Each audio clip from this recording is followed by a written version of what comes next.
debate de este proyecto de ley expuse argumentos que sustentaron mi tesis contraria a la despenalización del aborto.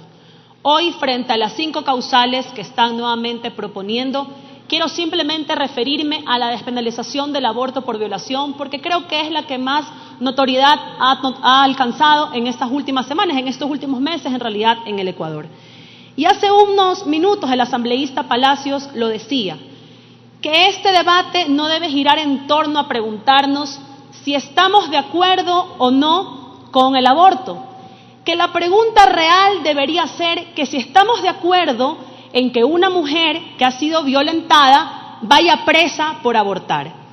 Si la intención de esa pregunta es hacer reflexionar al Pleno acerca de una postura, entonces yo también les puedo hacer una pregunta y decirles que el debate no debe girar entonces para preguntarnos si es que una mujer que ha sido víctima de violación debe ir presa por abortar. La pregunta que tenemos que hacernos, no solamente en esta asamblea, sino que tiene que hacerse el Ecuador entero, es que si un bebé inocente, víctima también de esta ecuación perversa, merece morir asesinado y ser castigado por un delito que no cometió. Esa es la pregunta que yo también planteo. Y respecto a eso quiero hacerles 2 reflexiones puntuales. La primera reflexión: si lo que queremos es referirnos exclusivamente a la despenalización del aborto por violación, la pregunta lógica debe ser: ¿cuántas mujeres en el Ecuador que han sido víctimas de violación quedaron embarazadas? ¿Y cuántas de esas mujeres decidieron abortar? ¿Y cuántas de esas mujeres fueron sentenciadas y posteriormente privadas de la libertad? Y la respuesta es, señor presidente y colegas asambleístas, ninguna. Ninguna mujer en el Ecuador ha sido sentenciada por abortar por violación en el Ecuador. No estoy diciendo, ojo, que no existan embarazos productos de violaciones como lo acaba de demostrar la asambleísta Salgado. Lo que estoy afirmando es que de la revisión de expediente por expediente que constan en el sistema informático del trámite judicial del Consejo de la Judicatura, sistema SADGE, evidencia que en los casos de mujeres que han estado sentenciadas por abortar, ninguna alegó haber sido víctima de violación. Esto quiere decir que esos embarazos fueron productos de relaciones consentidas, pero también les quiero mostrar unas diapositivas que sustentan esta intervención. Es importante recordar que el COIP tipifica en 3 artículos el aborto con muerte, el aborto no consentido y el aborto consentido.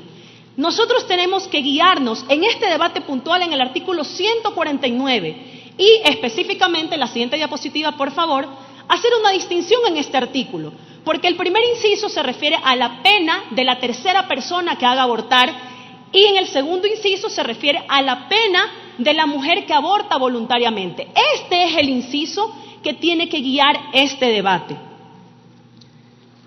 Con este antecedente, es importante conocer entonces, y ahora que les he dicho, que no existen mujeres que han estado privadas de la libertad por haber abortado por violación. Queremos conocer entonces cuántas mujeres en el Ecuador han estado privadas de la libertad por haber abortado sin que haya existido de por medio una violación. Y la cifra que nos envía la Secretaría de Derechos Humanos, si ponemos la diapositiva por favor, la cifra que envía la Secretaría de Derechos Humanos desde la vigencia del COIP dice que han existido 12 mujeres que han estado privadas de la libertad.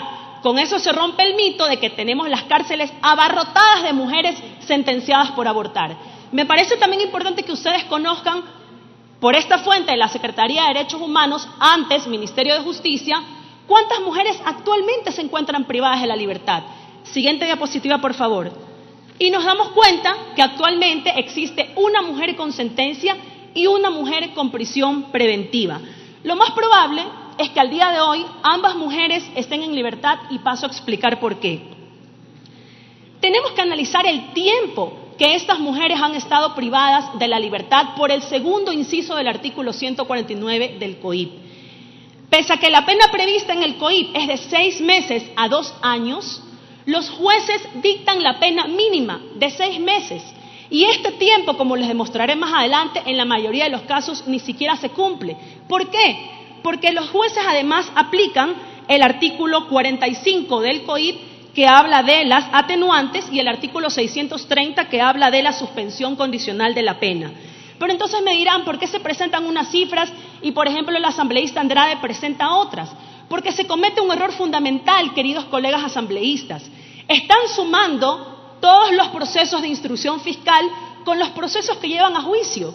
Y sabemos que en la práctica, por ejemplo, no toda denuncia termina en instrucción fiscal, no toda instrucción fiscal termina en juicio, y no todo juicio termina en una sentencia condenatoria.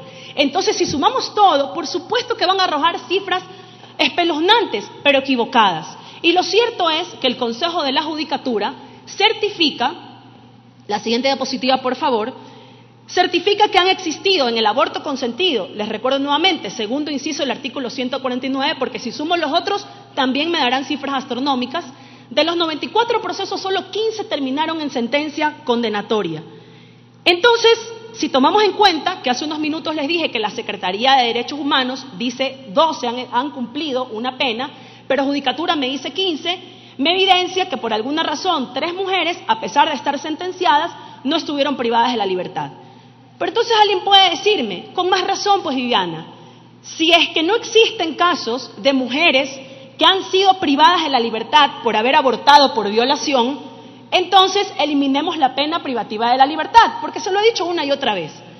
Pero, colegas asambleístas, no podemos cometer ese error por una sencilla razón.